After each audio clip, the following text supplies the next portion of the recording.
মুমিন বান্দার বৈশিষ্ট্য হচ্ছে দুঃখ, কষ্ট, বেদনা, জ্বালা এগুলোতে সে আপসেট হয় না, সে হাল ছেড়ে দেয় না, সে ভরসা রাখে একজনের উপর, চিল্লায় বলতে হবে তিনি কে। কারণ মুমিন জানে রাত্রি যত গভীর হয় অন্ধকার তমানিসা ভেদ করে সুবহে সাদিক হয়। মুমিন জানে গর্ভবতী নারীর পেটের ব্যথা যেই দিন বাড়তে থাকে ওই দিনই নতুন মেহমান আগমনের সময় ঘনাতে থাকে। মুমিন জানে তার জীবনে দুঃখ, কষ্ট, বিপদ যত বাড়তে থাকে সুখের দিন কাছে আসতে থাকে। এজন্য মুমিনের হারাবার কিছু নেই। ফা ইন্না মাআল উসরি ইউসরা, ইন্না মাআল উসরি ইউসরা। নবী হে, কষ্টের পরেই আছে আনন্দ, দুঃখের পরেই আছে সুখ। আপনি সমস্যায় পড়েছেন, ওই সমস্যার সমাধানও আছে না নাই? এই পৃথিবীতে এমন কোন সমস্যা আছে যেটা সমাধান নাই? কথা বলেন। সমস্যা তৈরি করেছে কে? আবার সমাধানও দিয়েছে কে? Allah doesn't create a lock without its key. Allah কখনো চাবি না বানাইয়া ওইটার তালা বানায় নাই। কথা কন। তালাও যেহেতু আছে ওই তালার চাবিও বানিয়েছে কে? মা আনজালাল্লাহু দাআন ইল্লা আনজালাল্লাহু লাহু শিফা। আল্লাহ দুনিয়ায় এমন কোন রোগ পাঠায় নাই যেই রোগের ঔষধ বানায় নাই, এমন কোন রোগ নাজিল করে নাই যেই রোগের কোন চিকিৎসা বানায় নাই, হয়তো সেটা আবিষ্কার হয় নাই। অনেকে ক্যান্সারের কথা বলতে পারেন যে হুজুর ক্যান্সার এমন রোগ, এই ক্যান্সার তার নাই কোনো অ্যানসার, কিন্তু বিজ্ঞানীরা বলতেছে এটারও অ্যানসার আবিষ্কৃত হচ্ছে। সুবহানাল্লাহ কইবেন না? কিছু কিছু ক্ষেত্রে হয়েও গিয়েছে। এজন্য দুঃখের পরেই আছে সুখ, কষ্টের পরেই আছে আনন্দ। এই দুনিয়াটাই এরকম, কষ্টের পরই আনন্দ। দেখবেন তারাবির নামাজ 20 রাকাত পড়তে কষ্ট লাগে না? কোমরে ব্যথা, হাঁটুতে ব্যথা, কিন্তু 20টা রাকাত যখন শেষ করে মসজিদ থেকে বের হই একটা আনন্দ আছে না নাই? কষ্ট করে পরীক্ষার জন্য প্রিপারেশন নিলেন আপনি কয়েক মাস, কিন্তু ফলাফল যখন ভালো হয় তখন একটা আনন্দ আছে না নাই? সারাদিন রোজা রাখলেন রমজানে, কি কষ্ট, তৃষ্ণায় গলা ফেটে যায়, কিন্তু ইফতারির সময় যখন রুহাবজা শরবতটা খাই কেমন লাগে? একটা আনন্দ আছে না নাই? এজন্য আল্লাহ বললেন ফাইন্না মাআল উসরি ইউসরান, ইন্না মাআল উসরি ইউসরা। ও নবী, কষ্টের দিন মক্কায় অল্প কিছু দিন, মদিনাতে আনন্দের দিন অপেক্ষা করছে। আমাদের জীবনে যদি দুঃখ কষ্ট আসে আমরা ধৈর্য ধরবো, তাওয়াক্কুল করবো একজনের উপর, তিনি কে? কারণ আমরা বিশ্বাস করি কষ্টের দিন এটা চিরকালের জন্য নয়, সামনে আনন্দের দিন আমাদের জন্য সেট করে রেখেছে কে? বিপদে পড়লে ডাকবো কারে? আমাদের অসুস্থতাকে সুস্থতায় পরিণত করে দিতে পারে কে? চাকরির জন্য পাগল পারা, চাকরি নাই, চাকরির ব্যবস্থা করে দিতে পারে কে? বিদেশে যেতে মনে চায়, পাসপোর্ট দিয়ে রেখেছি, ভিসা নাই, ভিসা লাগায় দিতে পারে কে? কিন্তু আমরা দুঃখ, কষ্ট, বেদনা কিছু একটা হইলেই সবার আগে আল্লাহরে শেয়ার করার আগে ফেসবুকে শেয়ার মেরে দিই। আছে না নাই? আপনাদের ফেসবুকে অ্যাকাউন্ট আছে নাকি? কার কার আছে দেখি?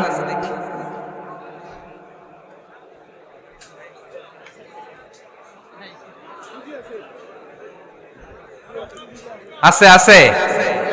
এটার জন্য আমরা ভালো কাজে লাগাই, ঠিক কিনা? আপনি চাইলেই এমন ভাবে ফেসবুক ফ্রেন্ড লিস্ট করতে পারেন যারা ভালো ভালো জিনিস শেয়ার করে, যারা মোটিভেশনাল জিনিস শেয়ার করে, ইসলামের পক্ষে কথা বলে। আপনার এক একটা শেয়ারে অনেকের জীবন বেঁচে যেতে পারে, ঠিক কিনা? একজন মুমূর্ষু রোগীকে বাঁচাতে রক্তের প্রয়োজন, রক্তের গ্রুপ এ পজিটিভ। যারা রক্ত দান করতে আগ্রহী তারা এই নাম্বারে যোগাযোগ করুন। ফেসবুকে মাঝে মাঝে এরকম নিউজ আসে না নাই? আপনি just you put down in share, শেয়ারের মধ্যে একটা পুট করে দিলেন, একটু শেয়ার মেরে দিলেন, ছড়িয়ে পড়লো হাজার হাজার ফেসবুক ফ্রেন্ডদের কাছে। তাদের অনেকে ব্লাড দিতে আগ্রহী, সে তাড়াতাড়ি যেয়ে সেখানে ব্লাড ডোনেট করে আসলো। আপনার একটা শেয়ারের কারণে বেঁচে গেল অনেকগুলো প্রাণ, চিল্লা এখন ঠিক কিনা? রক্তদানের মতো শ্রেষ্ঠ ইবাদত হতে পারে? আমরা মনে করি শুধু জিকিরি ইবাদত, আমরা মনে করি শুধু নামাজি ইবাদত। রক্তদান, এক ব্যাগ রক্ত থেকে অনেক মানুষকে বাঁচানো যায়। এর মধ্যে আছে হিমোগ্লোবিন, এর মধ্যে আছে প্লাটিলেট, আছে প্লাজমা। রক্তে একটা উপাদান আছে প্লাজমা, নাম শুনছেন? আগুনে পোড়া রোগীকে বাঁচাতে এই প্লাজমা লাগে। হসপিটালের বার্ন ইউনিটে যেয়ে দেখবেন মানুষ কিভাবে চিল্লায়। নুসরাত নামে একটা মেয়ে মারা গেল না? এক বদমাইশের কবলে পড়ে মারা গেল না? তাকে আগুন জ্বালিয়ে দেওয়া হয়েছিল তার গায়ে, তার প্লাজমাগুলো জ্বলে গিয়েছিল। আগুনে পোড়া রোগীর যে কি কষ্ট, একটু দেখার জন্য হসপিটালের বার্ন ইউনিটে যাবেন, দেখবেন যে কি কষ্টে আছে তারা। এই প্লাজমাগুলোকে অনেক সেন্টিগ্রেড তাপমাত্রা নামিয়ে ঠান্ডা করে দেহে পুশ করা হয়। আপনার এক ব্যাগ রক্ত থেকে প্লাজমা আলাদা করা হবে, প্লেটলেটস আলাদা করা হবে, হিমোগ্লোবিন আলাদা করা হবে, শ্বেতকণিকা, লোহিত কণিকা আলাদা করে অনেকগুলো মানুষ বেঁচে যাবে। এজন্য ফেসবুক থাকাটা দোষের কিছু না, তবে ভালো কাজে আমরা ব্যবহার করব, ঠিক কিনা? আপনার ফেসবুক শেয়ারিং আপনার জান্নাতি বানাতে পারে, আর আপনার ফেসবুক শেয়ারিং আপনার জাহান্নামের লাকড়ি বানাতে পারে। চিল্লায় বলেন ঠিক কিনা? So the decision is yours. সিদ্ধান্ত আপনাকে নিতে হবে, আপনি কিভাবে করবেন।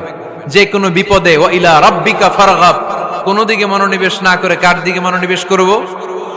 যে কোনো বিপদ আপদ ফেসবুকে শেয়ার করার আগে শেয়ার করব কার কাছে? আমাদের যার যা লাগে আল্লাহ সবও যদি দিয়ে দেয়, আল্লাহর ধনভাণ্ডারের 1 ইঞ্চিও কমবে? হাদিসে কুদসিতে আল্লাহ বললেন, লাউ আন্না আউওয়ালাকুম ওয়া আখিরাকুম ওয়া ইনসাকুম ওয়া জিন্নাকুম, পৃথিবীর সব জিন, পৃথিবীর সব মানুষ বিশাল মরুভূমিতে দাঁড়িয়ে যদি আমার কাছে চাইতে শুরু করে, আল্লাহ এটা দাও, ওটা দাও, ওটা দাও, আমি আল্লাহ তোমাদের সব চাহিদাও যদি মিটিয়ে দেই, আমি আল্লাহর ধনভাণ্ডারের 1 ইঞ্চিও কমবে না। এজন্য চাইবো কার কাছে? বিপদে আপদে ভরসা করব কার কাছে? আর অবসরগুলোকে কাজে লাগানোর দরকার আছে না নাই? স্বাবলম্বী হওয়ার চেষ্টা করার দরকার আছে না নাই? ফা ইন্নামা আল উসরি ইউসরা, ইন্নামা আল উসরি ইউসরা। নবী হে, কষ্টের পরেই আছে সুখ, দুঃখের পরেই আছে আনন্দ। সব সময় মানুষের সময় একরকম কাটে না। এজন্য আমরা তাওয়াক্কুল করতে চাই একজনের উপর, তিনি কে? বিশ্বনবী বলেন, লিকুল্লি নবিয়্যিন দাওয়া মুস্তাজাবা। এই দুনিয়াতে সব নবীদের একটা করে মুস্তাজাবুদ দাওয়া আছে। আল্লাহ বলেছে, ও নবী, একটা করে স্পেশাল দোয়া করার সুযোগ পাবা, দোয়াটা করা মাত্রই কবুল করে নেব।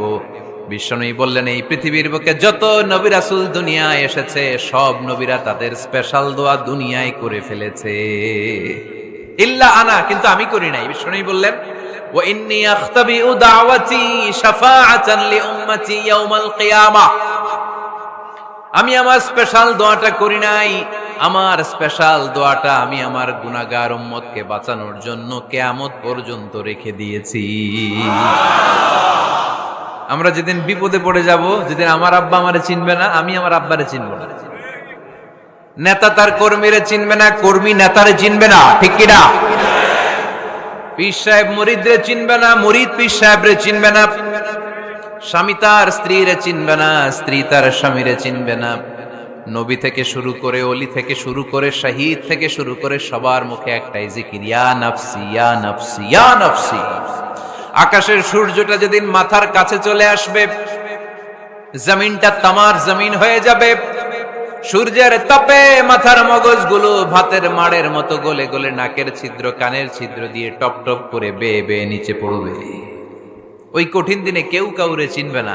বিষ্ণু বললেন, ওই দোয়াটা আমি দুনিয়ায় করি নাই, আমি বদরের যুদ্ধে মার খেয়েছি, উহুদের যুদ্ধে দাঁত ভেঙেছি, আমি না খেয়ে পেটে পাথর বেঁধেছি। আমি যদি ওই দিন দোয়া করতাম, আল্লাহ দোয়া কবুল করে নিত, জান্নাতি খাবার দিয়ে দিত, আমার মায়ের খাওয়া লাগতো না, তায়েফে আমার রক্ত ঝরতো না, দোয়া করলেই কবুল। কিন্তু ওই দোয়াটা আমি দুনিয়ায় করি নাই, ওই দোয়াটা আমার জন্য, আপনার জন্য, আমাদের জন্য বিশ্বনবী জমা রেখে দিয়েছে।